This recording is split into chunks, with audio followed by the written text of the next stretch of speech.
Subscribe করুন news time চ্যানেলটিকে। সরকারি চাকরি, সরকারি প্রকল্প এবং গুরুত্বপূর্ণ খবরের আপডেট সবার আগে পেতে পাশে থাকা বেল আইকনটি প্রেস করে অল নোটিফিকেশন অপশনটিতে ক্লিক করুন। নমস্কার বন্ধুরা, নিউজ টাইম চ্যানেলে আপনাদের সকলকে স্বাগত জানাই।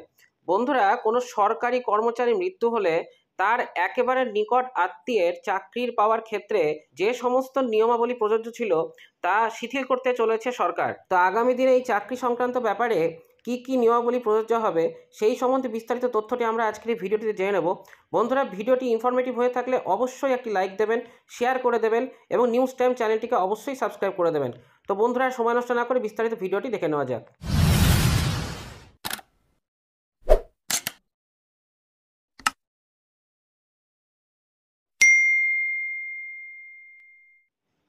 সরকারি চাকরিরত কোনো কর্মীর মৃত্যু হলে তার একেবারে নিকটাত্মীয়কে সহমর্মিতার কারণে নিয়োগ দেওয়ার বিধি দীর্ঘদিন ধরেই রয়েছে কেন্দ্র এবং রাজ্য সরকারের। রাজ্য শ্রম দপ্তর এ নিয়ে নানা সময় বিধি সংশোধন বা সরলীকরণ করে থাকে।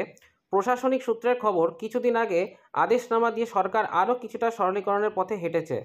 জানানো হয়েছে, নিকটাত্মীয়ের চাকরির প্রশ্নে মৃত কর্মীর বাবা মার তরফে নো অবজেকশন সার্টিফিকেট অথবা এনওসি প্রয়োজন হবে না। তবে তার সঙ্গে আরও কিছু শর্ত রেখেছে সরকার। শ্রম দপ্তরে যে সংশোধনী রয়েছে সর্বশেষে, তাতে পরিবারের সদস্য বলতে বোঝানো হচ্ছে কোনো সরকারি কর্মী স্ত্রী বা স্বামী, পুত্র বা কন্যাকে। কন্যা বিবাহিত, অবিবাহিত বা বিবাহ বিচ্ছিন্ন হলেও তিনি বাবার মৃত্যুর পরে চাকরি পাওয়ার যোগ্য। আবার কোনো সরকারি কর্মী অবিবাহিত হলে সংশ্লিষ্টের ভাই বা বোন নিকটাত্মীয় বলে বিবেচিত হবেন। প্রশাসনিক সূত্রের ব্যাখ্যা, এক্ষেত্রে মৃত সরকারি কর্মচারী মা বাবার থেকে এনওসি আর দরকার হবে না, কারণ সংশ্লিষ্টরা আর সরকারি চাকরি পেতে পারেন না। তবে তাদের পরিবর্তে যিনি চাকরি পাবেন তাকে মৃত কর্মীর মা বাবাকে দেখভাল করতে হবে।